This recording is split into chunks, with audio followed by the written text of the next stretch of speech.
Good morning. I'm Gregory Mason, and welcome to First Presbyterian Church for Olympia Brown Unitarian Universalist Church's service today. Have some announcements.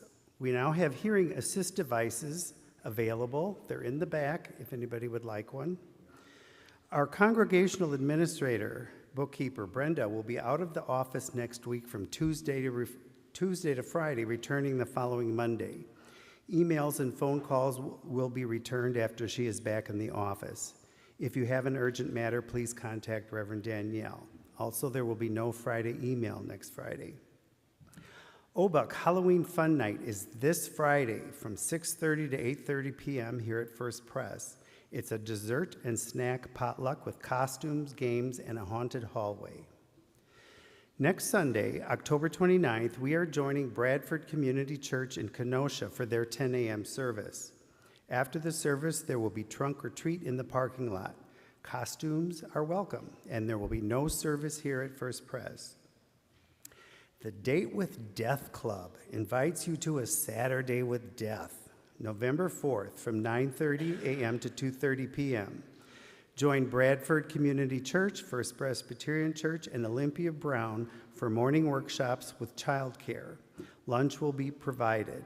At 1 p.m., we will have What Your Funeral Director Wishes You Knew Now, an interactive question and answer session with Patty Potter Fitchett. 3 announcements from the 8th Principal Committee. If you would like to sign a postcard asking President Biden to grant clemency to Leonard Peltier, an indigenous man in prison since 1977, please see Shirley Reynolds. The 8th Principal Committee will collect the cards, stamp them, and mail them for you. Please join us to rally for the county to change the name of the Christopher Columbus Causeway to the Kipakawi Causeway as a way to honor the wishes of our Native Americans here in Racine. The rally will be at the intersection of 4th Street and Lake Avenue on Tuesday, October 24th at noon until 1 p.m. Voucher schools and their impact on democracy will be the topic of an open conversation after church on November 5th from 12:30 until 2 p.m. All are invited. Angelina Cruz, president of Racine Educators United, will be our guest speaker. Lunch will be provided for those who stay. OBUUC members and friends with November birthdays, plus anybody else who'd like to join us and celebrate, are invited to come to the Asian Buffet restaurant in Elmwood Plaza at 11 a.m. on Wednesday, November 15th. Any questions, contact Andrea Bumpers or Diana Pavao. I have a message of gratitude from Jan Fredrickson. To my loving church family, I want to thank you all for the care and concern you have shown me during my recent hospitalizations. The outpouring of love, cards, offerings of meals, and caring has been overwhelming. It has been a rough road for me and also for John. Each day I should get a little better, and I am hoping once I get my strength and endurance back, I will be able to attend church again. YouTube is fine, but it's not the same as actually being with everyone. Thank you again. With you love, Jan. I'd like to thank our volunteers today, our ushers, Teddy Winnett and Russ Skews, and our Zoom coffee hour hosts, Anita Miller and Maria Scott. For more information and details about these announcements, along with others and community announcements, see your weekly emails. Please join us for coffee hour following the service. For those joining us on YouTube, log into Zoom after the service for Joys and Concerns, along with coffee hour. The link is in today's email.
Good morning. Welcome to Olympia Brown Unitarian Universalist Church. My name is Jen Simpkins. My pronouns are she, her, hers. It is a joy to be together with you today. You are welcome here. You are welcome into this co-created and shared sacred space. One of the promises, the commitments of our faith tradition is to create this space where all of who you are is welcome. It is good to be together.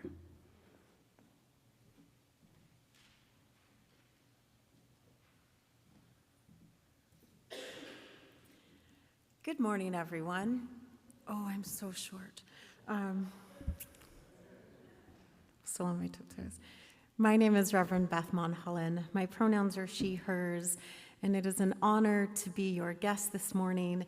Thank you to Reverend Danielle for inviting me, as she has a day of much needed rest after a fabulous ministers' retreat this week. Like Unitarian Universalists across the country, we often, maybe every week, begin our services by lighting a chalice. And so I ask you to take a deep breath with me. Another. Feel your breath move in your body. And know that even as this world is full of grief and sorrow and war, we come together to create sacred community. Thank you to my helpers. I offer you these words as they light our flame this morning. We kindle this flame as a symbolic connection to our ancestors who bravely shared their light in days past, to our kin, near and far, who keep hope alive in this moment, and to the people yet to come who will follow us in love. May this flame guide us as we live imperfectly into our collective becoming. Thank you all. You were expert chalice lighters. We will now have our opening hymn, which is number 16, "'Tis a Gift to Be Simple."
And now it's time for the message for all ages.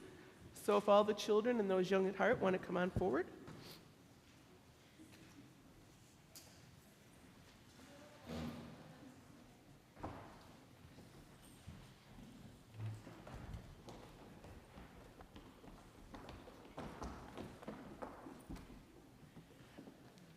So the story that I'm going to read this morning is called Watercress by Andrea Chang and Jason Chin. Does anyone know what watercress is? Yes. Great. Anyone? What is watercress? It's a plant. It's a plant that people eat in their salad or soup, I think. You can put watercress in soup. Sandwiches, Abby says. I don't think I've ever had watercress unless it's been hidden in some food I had at a Chinese restaurant, but I don't think I've ever had it. So this is about a girl and her family. We're in the old Pontiac. The red paint, faded by years of glinting Ohio sun, pelting rain and biting snow. The tops of the corn stalks make lines that zigzag across the horizon. Mom shouts, "Look!" And the car comes to an abrupt, jerking stop. Mom's eyes are as sharp as the tip of a dragon's claw. Dad's eyes grow wide. "Watercress!" they exclaim, two voices heavy with memories. From the depths of the trunk, they unearth a brown paper bag, rusty scissors, and a longing for China. They haul us out of the back seat. We're told to untie our sneakers, peel off our socks, and roll up our jeans. We have to help them gather it. The water in the ditch is cold. It stings my ankles, and the mud squelches up between my toes. A car passes by, and I duck my head, hoping it's no one I know. My parents cut bunches of the small plant, long, stringy stems with leaves round as coins. My brother yanks watercress up by the handful, roots dipping dirty water onto my shirt, and thrusts it close to my face. There's tiny snails clinging to the underside. I squirm away. The bag in my hands grows heavier and heavier with the weight of the watercress. The paper is soaked, and I'm half afraid, half hopeful the bottom will split, sending all the plants back down into the muck.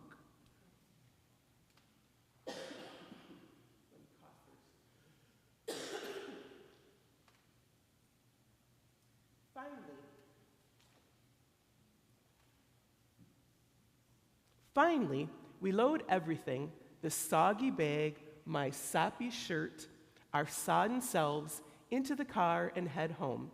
Our original destination is long forgotten, a memory of something unfinished. On the dinner table that night is a dish of watercress, glistening with garlicky oil and freckled with sesame seeds. The mud and the snails are long gone, but I still don't want to eat it, any of it. I only want to eat vegetables from the grocery store. Mom and Dad press me to try some. "It's fresh," Dad says. "It's free," Mom says. I shake my head. Free is bad. Free is hand-me-down clothes and roadside trash heap furniture, and now a dinner from a ditch. Mom sighs and disappears into her room, returning with an old photo. "My family," she says, "from before." We stare. Mom never talks about her China family. She points to a small boy as thin as a stem of watercress. "My little brother, your uncle." We hold our breaths. Mom never told us what happened to him.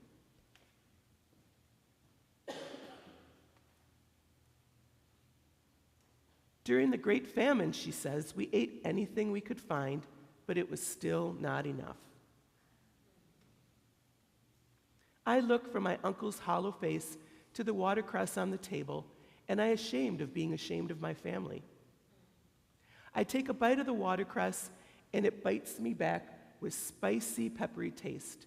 It's delicate and slightly bitter, like Mom's memories of home.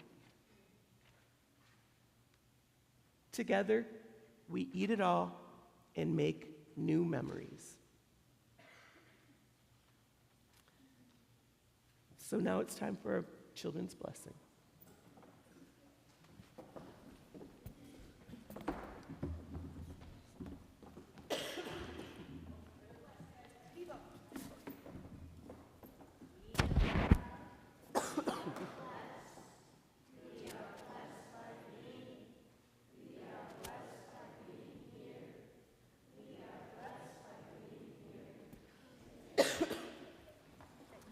And now if you could join in singing the song in the order of service.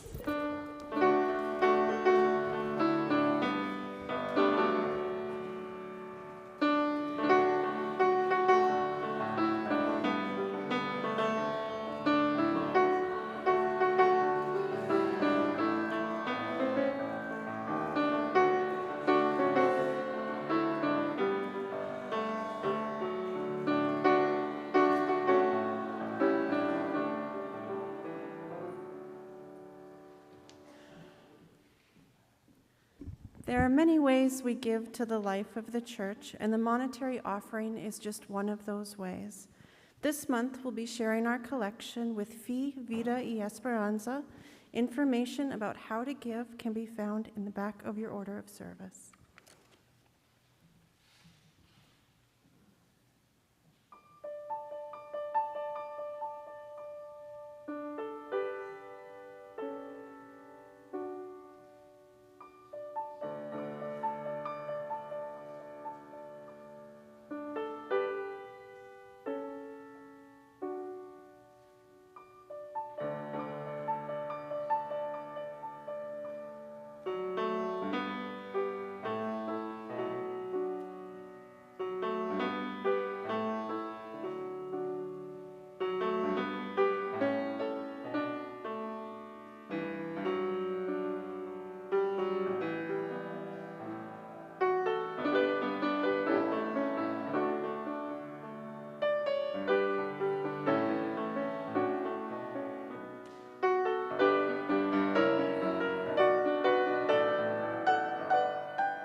Part of being in community is sharing our joys and sorrows with one another.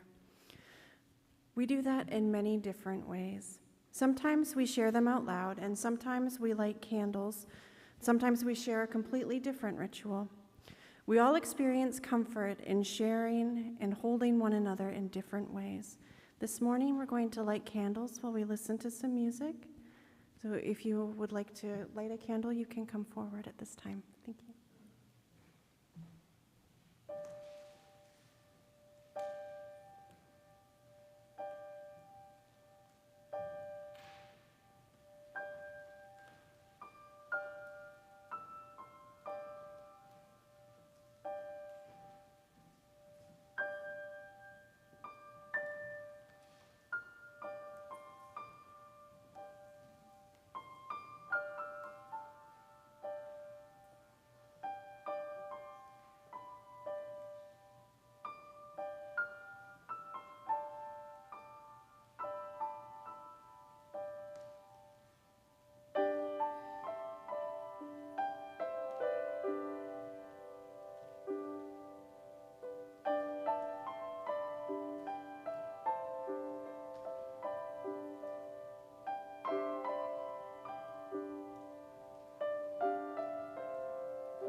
Before we sing the responsive song that's in your order of service, I would just like to invite you, everyone here, to enter into a spirit of prayer with me for a moment. Close your eyes, leave them open, whatever posture you need to be fully present here with me, I invite you into that space. Spirit of life and love, God of our heart's deepest longings, we come into this space as flawed, imperfect, loving, ever-becoming humans who are seeking in community to create a world where everyone can flourish. And we come sometimes with joys worth celebrating, but with sorrows that weigh us down, sorrows that are both personal,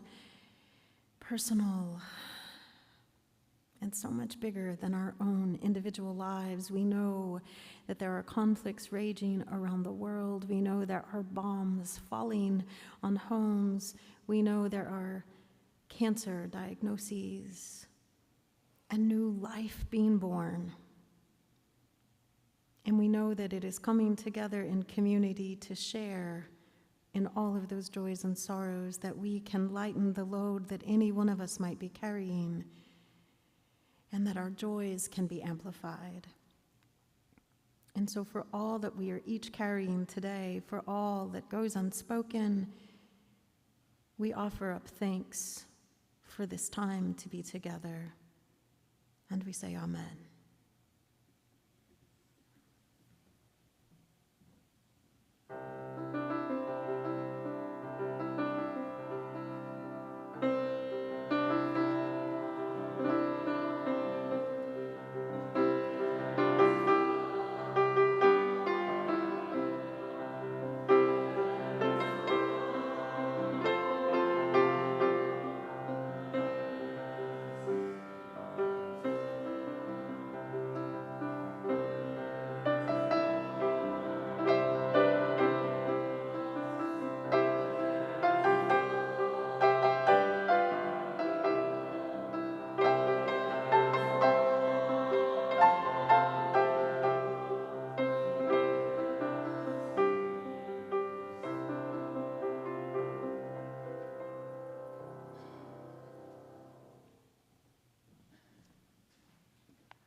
Our reading this morning is from Chelon Harkin.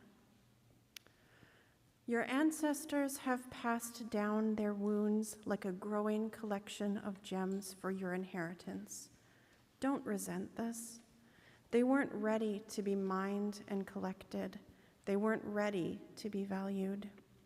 You have the technology now. You know how to dig deep. You know now how not to fear your worth. You know that within every bright, shining wound is a nugget of compassion, a jewel of wisdom they have saved up for you. Now, feel deeply blessed to be driven finally into those inner tunnels of self and history. Cashing in on this trove in the sacred chest of your heart will alchemize all of the old shameful stories into diamonds of laughter and tears. Cashing in this trove will transform the heavy bag of sorrows your ancestor carried into tokens of priceless light.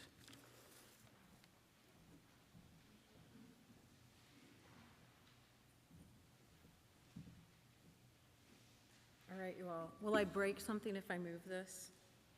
All right, I was like, there's a ready-made step for me. And now I'm not a floating head. Thank you for that reading, and thank you for the music. It was beautiful. And thank you all for your presence. How many folks in here have seen the Disney movie Encanto? All right, it is the minority of you, so I apologize for the rest. There will be spoilers in this sermon. But you can still watch it. I hope you will. The movie Encanto, for those who have seen it, here's a little refresher, and for everybody else, strap in. So it's a Disney film, right? So it's animated, it's full of really fabulous, fun music, the way Disney movies often are. Here's the thing about it. It was released, actually, in late 2021. Does anyone remember what was happening then? I can tell you it was an awful pandemic. And also a terrible time during the pandemic when folks had started coming back out. We had vaccines. We were like, yes, we can get back together. And then new variants started happening. And we were like, oh, crap, we've got to all go back inside again. It was tumultuous and terrifying. And it was in that space that I sat down with my sweetheart and watched Disney's Encanto and was just filled with overflowing love and gratitude. And y'all, as soon as the movie ended, I went and bought the soundtrack. But also, as a budding minister, like many of my minister friends, whenever we are just awake in the world, I watch that movie going, that's a sermon, that'll preach, and that'll preach. There's so many sermons in there. And so what I'm sharing with you today is one of the many things that inspired me about the movie Encanto as I sat being delighted in January of 2022. Quick story about it. So the Encanto is a Spanish word meaning like magic, enchantment, if you will. And it is the story of a magical family, the Madrigals, who many generations in, 3 generations actually, all have magic that protects their wonderful little village. It's in an unnamed, within the movie, Latin American country, although we'll call it Colombia. That is what the writers say it is in. And Alma Madrigal is the matriarch of the family, and we see in her story that Alma Madrigal, as a young woman with her husband and 3 baby triplets, and her entire village escaped war and the utter entire destruction of their village by men with guns. They had to flee in the middle of the night, and her husband died protecting them. And in that grief and trauma, a magical miracle was given to her. And she was able to create with that magic a protective wall and build a magical community where she raised her children. But the magic didn't stop there, because then each of her children also ended up inheriting some kind of special magic. And then their children inherited magic. And this magical Madrigal family we hear in the opening song are wonderful and amazing, and they can do all kinds of things, and the village relies on them for so much. And while it is an ensemble cast, the story really centers around young Mirabel, who is one of the grandchildren to Alma Madrigal. And Mirabel, you see, unlike everyone else in her family, never got a magical gift, and nobody knows why. She, perhaps like you and me, is just an ordinary, average, unmagical, what she thinks, unspecial sort of person. And Mirabel is determined, though, to save her family, because there is no villain in this movie. There's no evil queen to be defeated or some dragon to slay. In a trend of the past decade in Disney storytelling, rather than some magical force that has to be beaten, there's a mystery in the story that must be solved. Really, it is in facing ourselves that we have conflict. And while there were many reviews written about the film, and some funny memes were created, and my favorite one was one that said that Encanto, like other recent Disney films, like the movie Red, like Coco or Moana, what those movies are, instead of battling evil, they're really a Gen X and millennial fantasy about getting an apology from our elders. I laughed at that, but there's a slight bit of truth in it, because while there's nobody evil to defeat, as I said, it is actually even harder work to face who we are, accept what we have done, and to heal our own wounds. But that is the power of storytelling. When I was first writing this sermon, I was having lunch with some of my friends who were raised, these specific friends, Catholic and Jewish, and they were all like none of them are churched anymore, and they're kind of proud of me for becoming a minister, but also bemused, like, what do you do? And I was like, I'm writing a sermon, y'all. And they were like, oh, do you use the Bible? And I was like, well, I'm a Unitarian Universalist, and while I can and have used the Bible to preach, I don't have to. And they were like, well, what do you talk about then? And I was like, oh, I talk about stories, because I actually do believe that stories are what connect us all. And whether those stories are 4,000-year-old texts that have been embedded as sacred, or they're a Disney movie that came out less than 3 years ago, the power of story is to hold up a mirror and show us who we have been, who we are, but also the possibility of who we can become. And that is what I love about the movie Encanto, because you all, healing from our ancestral wounds does not have to be a fantasy. It is possible and it is real when we come together in love and in community and do that work together. It is not easy. It is actually really hard. And in Encanto, I found 3 lessons of different kinds of wounds that we hold on from our ancestors, and that we sometimes, I hope it is unintentionally pass on to our children and their children. And so how do we then learn those lessons to undo that harm? One of the harms that shows up in Encanto is how we demand that some people be silent, that they disappear, that we do not talk about them if it's going to make the rest of us uncomfortable. And sometimes that shows up this way. It shows up in our families when someone has done harm and we pretend they didn't. And we just don't talk about it ever. And instead, we keep passing that harm on and on. And sometimes it shows up this way. Somebody is a little bit different. Somebody doesn't fit what we think is normal, and we tell them to be quiet, and we tell them they have to conform, or they will not be welcome here in our family, in our community, in our spaces. Does that sound familiar to any of you? The number of queer and trans kin that I claim, who have had to fight just to be seen and recognized in their full humanity, and that perhaps you have as well. The fact that in this country right now, there are laws saying that some people do not have a right to exist as who they are is a way that we silence you. We say, we will not talk about you. We say, in the words of the movie, don't talk about Bruno. Bruno, you see in the film, is one of those triplets who was a baby when the world came crashing down. And the gift that Bruno inherited, everybody, was prophecy. And prophecy in terms of being able to speak the truth, which so many people don't want to hear.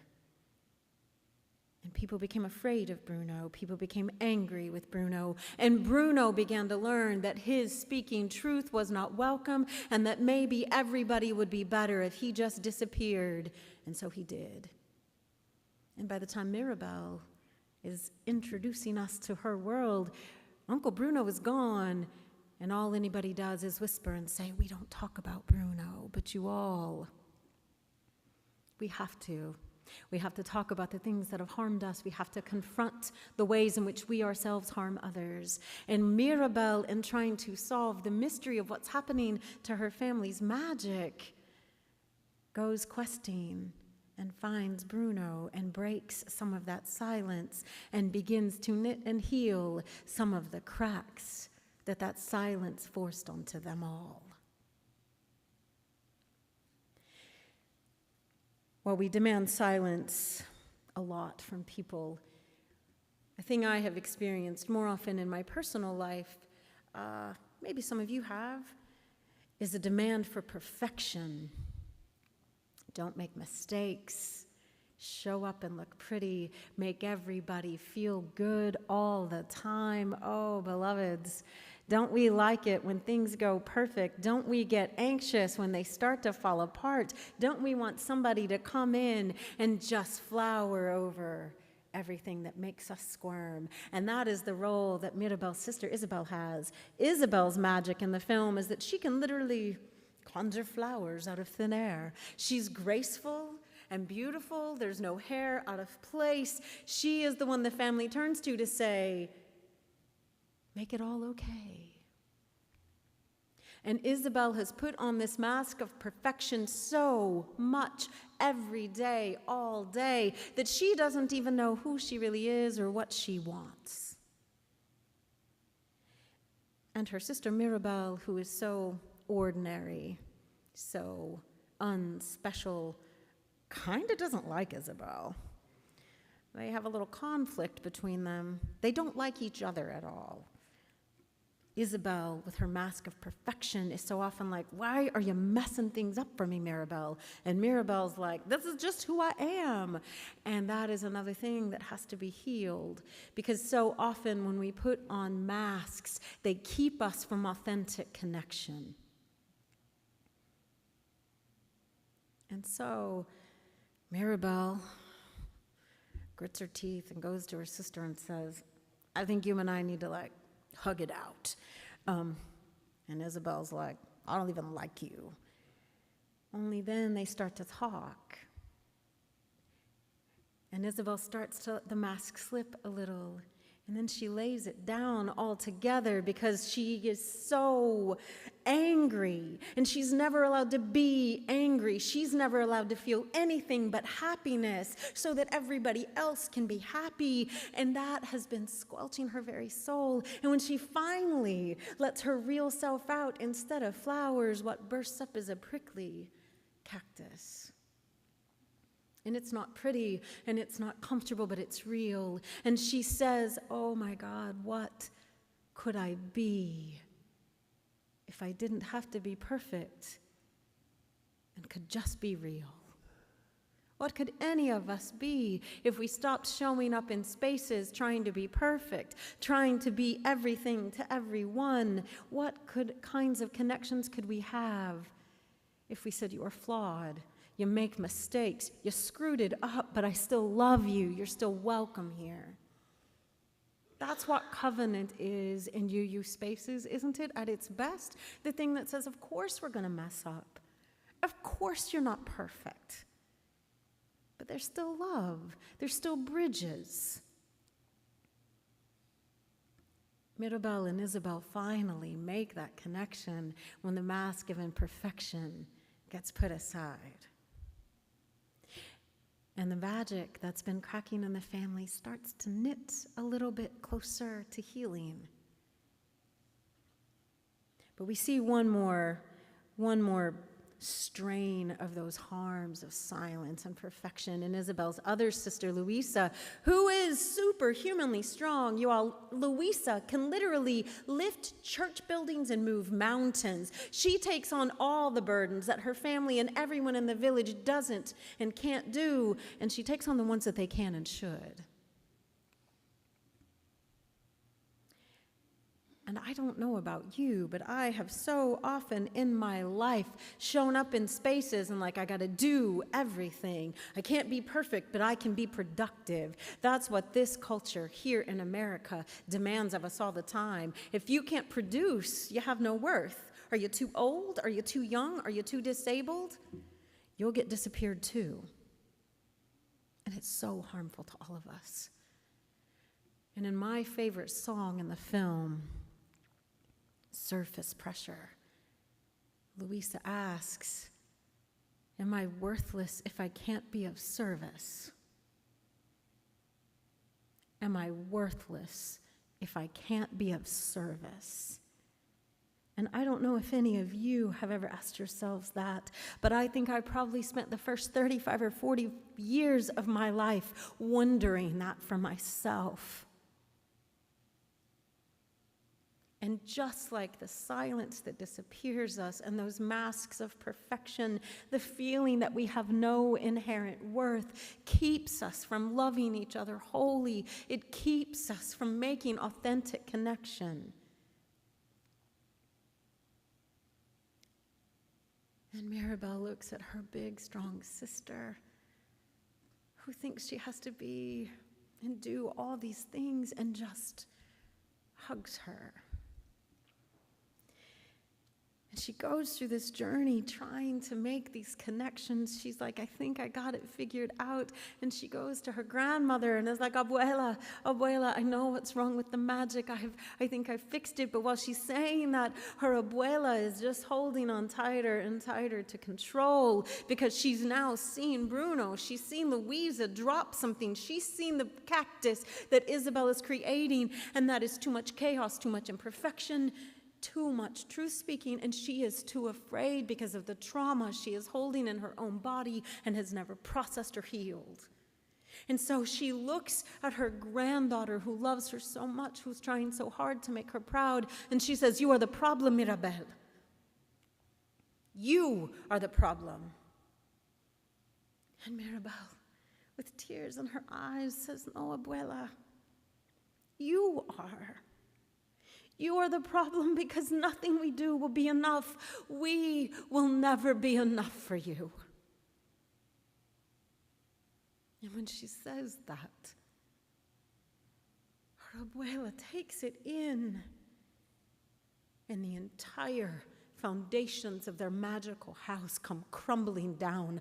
The magic collapses because you see, while we have to, yes, speak truth to power and lay down the masks of perfection and productivity, we also have to take accountability for the ways that we have foisted those things onto the people in our lives, onto our communities. Because how many times have you shown up here in your church space for a committee or out there in the world at your work and where you volunteer, and somebody has shamed you because you're not enough? Has made you feel less than because you weren't perfect and didn't do. How many times have you unintentionally done that to somebody else? We have to take accountability because when we are the ones in positions of power, we are the ones who are replicating the harm. And it doesn't make us bad people, my beloveds. It just makes us people. But when we are in positions of power and someone tells us we have harmed them, we have to listen, take it in, and let the old foundations crumble so that we can build something new together. And the beauty of the storytelling in Encanto, like the beauty of so much holy stories, is that it doesn't just leave us in the space of despair. It lifts us back up into some hope, because that's what happens. The family are able, once they have taken in the harms they're doing to each other, once they have broken the silence, and are making authentic connections, they begin to rebuild, and not just them alone, but the entire village comes out and helps and says, we don't have magic like you used to, but we have our hands, and importantly, we have our love for you. And so they rebuild together, not with magic, but with community and with commitment and love. And in my favorite part of the movie, as they're all working to rebuild a home that keeps them safe, but where they can also be real together, Abuela looks at Mirabel, looks at her other children and grandchildren, and says, the miracle was never the magic. The magic and the miracle was always you. The magic and the miracle is you, my beloveds. When we come together, when we commit to each other, when we stay in it, when it's hard, when we hold each other accountable in love, the magic and the miracle is being here together, knowing we are enough.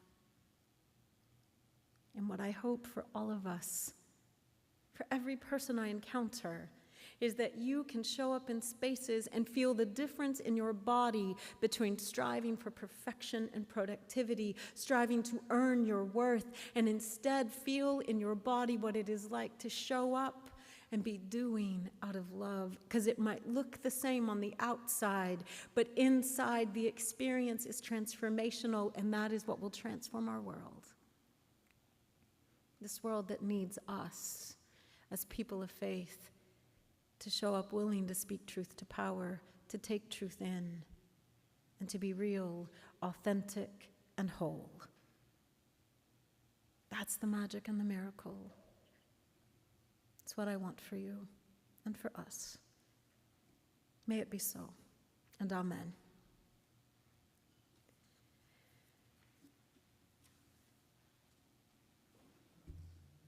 We have one more song, everyone. It is in your teal hymnal this time, if you don't have that, thereabout. It is number 1028, and it is the fire of commitment. And when you are ready, I will invite you to rise either in body or spirit and join us all in singing.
close our service by extinguishing our flame, but we know as we extinguish this light, we do not ever extinguish the light of truth or the warmth of community or that fire of commitment, because these we carry in our heart always. And so, beloveds, as we leave this space, I hope you will hold close in your heart the deep, sure belief all the way into your bones that you are enough, that you, together in beloved community, are the gift, the magic, and the miracle that this world needs.